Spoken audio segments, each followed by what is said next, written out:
selama yang 19 tahun itu bagaimana hubungan ibu sama mertua ibu? Mertua saya kalau di depan suami saya dia selalu baik, mau diajak shopping lah, seperti inilah, seperti itulah. Tapi enggak. Nah, sementara pelakuan mertua ibu dengan istri yang kedua ini gimana nih? Kan pasti kan alasan ingin menikahkan kan karena ingin punya keturunan, punya cucu. Tapi kan ternyata belum punya cucu.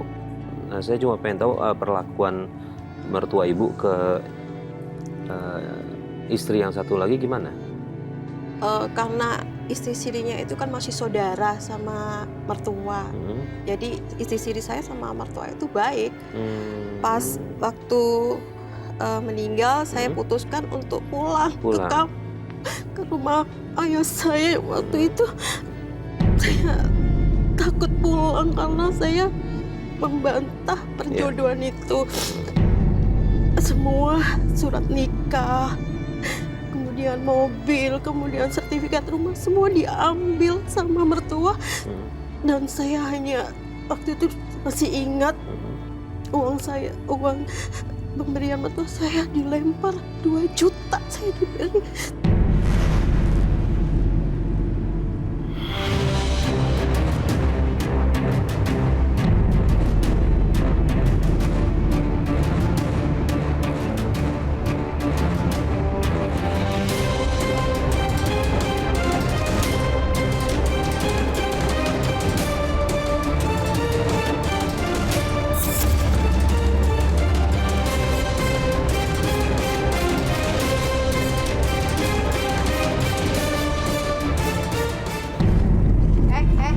Mau kemana kamu? Mau kabur ya? Hah? Mau apa ini kamu? Coba. Kita nggak betah di sini. Terus? Apa ini? Dari rumah Saya ini. lihat. Mbak, kamu Kabur jangan ya? serakah ya. Apa ini? Surat rumah saya? Hah? Mau kamu ambil ini? Kunci mobil mana? Oh, ini dia kunci mobil anak saya. Sini. Mau kamu ambil juga? Hah? Pegang ini. Seenaknya aja kamu ya ngambil barang orang. Sekarang kamu mau pergi? Silahkan kamu pergi dari sini. Cepet lama. Ih, Silahkan. Jangan pernah kamu balik lagi ke sini jatah ya. buat lo. Pergi sana, pergi.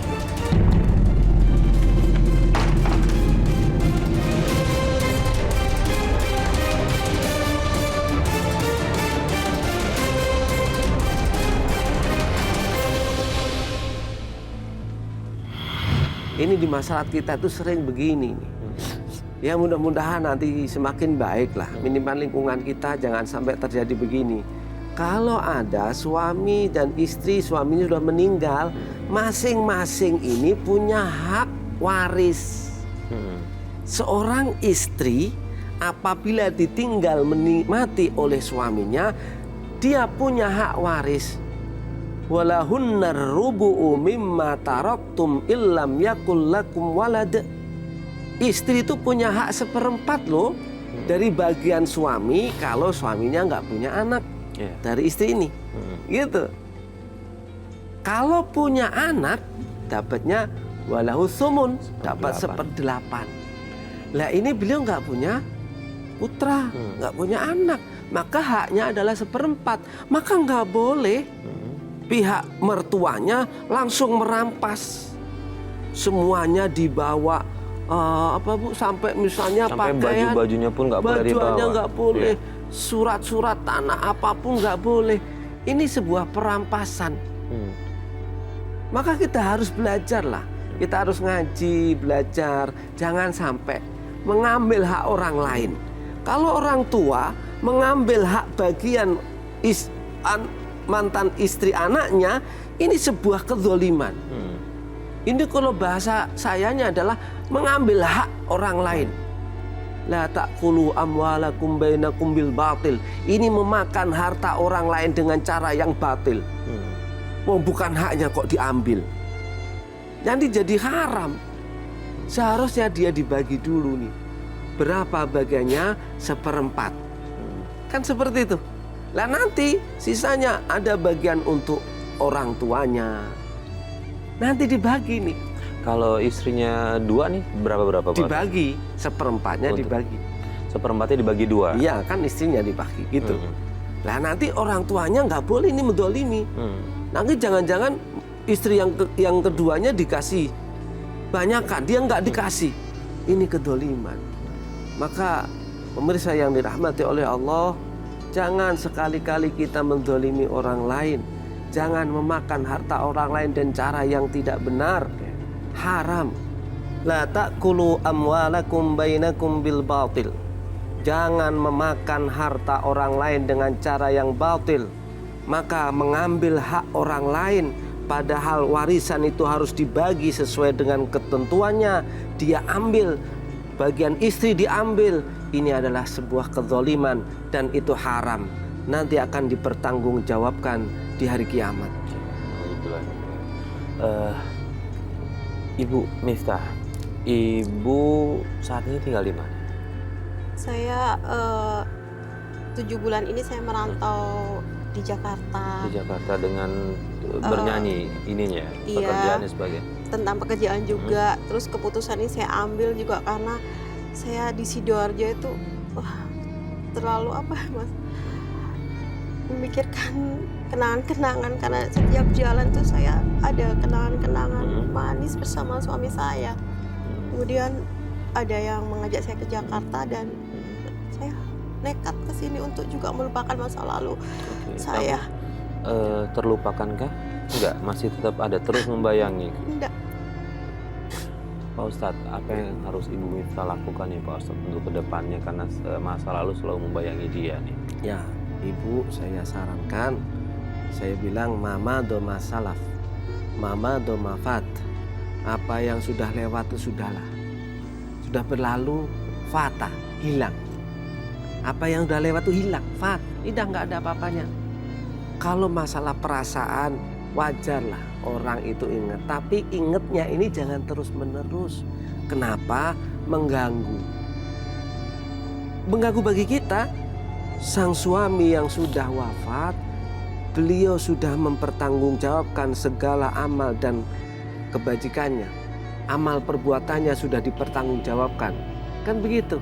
Lah kita ini kan belum. Nah kita harus istilahnya move on. Harus berubah, beramal. Gitu.